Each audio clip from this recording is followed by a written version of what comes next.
Dr. Zakir Hussain, Senior ENT Consultant.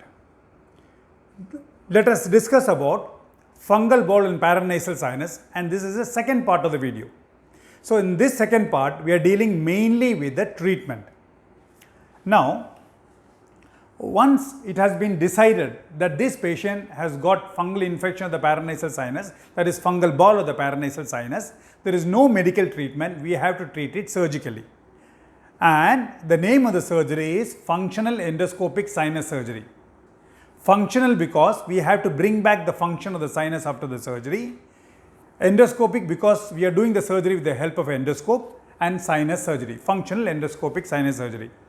Once it has been decided, you will be admitted and we'll take a concern from you in which the name, the diagnosis will be written and the name of the surgery, what you are going to undergo and the complications related to the surgery. You should read all this and the patient will sign and write their name and put in the date, write the date. Likewise, when there is a witness, somebody who has come with you, they will also sign, countersign and write their name and write the date also. The doctor, the ENT doctor who is with you, they are also countersigned. Once this is done, at the same time, all the investigation could have been done, and with all these investigations, you have to meet a physician. The physician will give a clearance for surgery, and suppose you happen to be around the age of 50 and you have any cardiac issues, you have to get a clearance from cardiologist.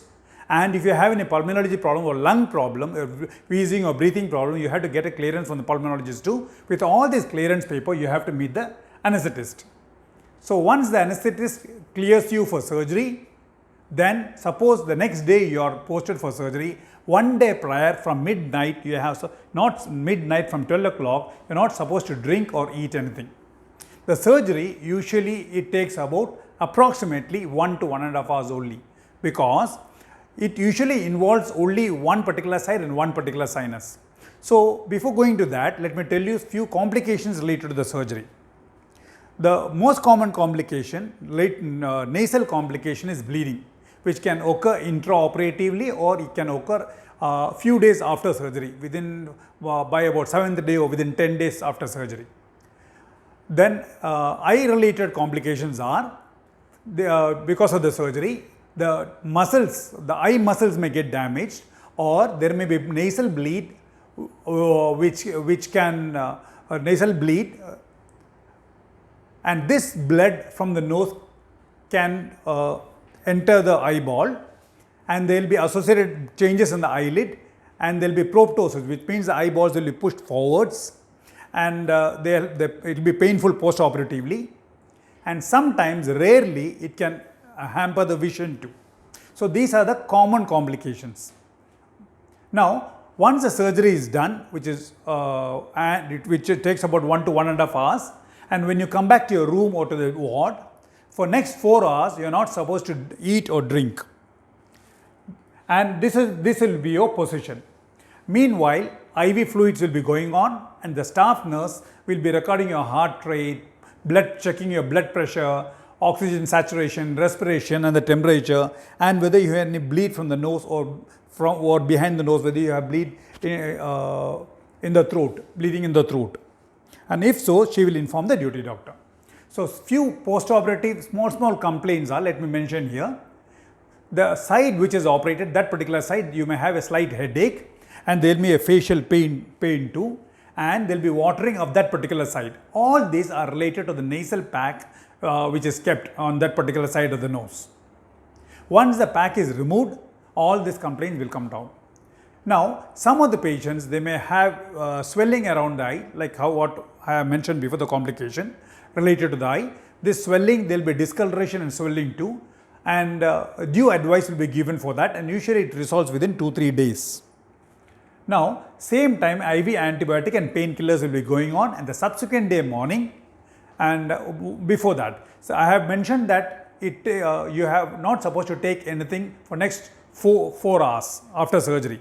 After that, first you will be advised to drink water, and if you don't vomit, then you will advised to take fluid diet that particular day. The subsequent day morning, the nasal pack will be removed. Before removing the nasal pack, we would like to install saline drops over the nasal pack, or what we do is we used to inject saline into the pack. Don't worry, it is not painful because we are injecting into the pack, inside the pack here. So it's not going to be painful. Once it becomes soft, it is once it becomes soft, it's easy for removal, and it's not painful for you. And when it is removed, there may be slight bleeding, slight bleeding for a few minutes, and by about 5 or 10 minutes you will be comfortable. And after a period of 3 to 4 hours, if everything is fine, you will be discharged. And some of the hospitals, they may insist on discharging the next day, even that is fine. Now, the time for discharge. You will be given a course of antibiotic, usually for 5 to 7 days, painkiller for 2 to 3 days, and nasal drops, 3 drops 3 times daily for 5 days, and most important, nasal wash 3 times daily, So this nasal wash, it contains sodium chloride and sodium bicarbonate, and if you want to know how to use it, what's the technique of using it, you have to watch my video, Dr. Zakir Hussain ENT nasal wash. You will get the details about it. Do watch that video. Now either you can use nasal wash, and those who are uncomfortable by using the nasal wash, as an alternative, you can use this spray, isotonic nasal spray, salt-free spray, and you should be on regular follow-up, at least for a few months. Now the take-home messages. You have to take antibiotics regularly and the painkiller, and the nasal wash, do not forget. Nasal wash has to be taken till the doctor tells you, say about for a few months. And you have to drink plenty of water and be on balanced diet, avoid oily foods and not very spicy foods, normal balanced diet, so it keeps you healthy. Wash your hands properly, quit smoking and avoid passive smoking, and wear mask, avoid cold environment.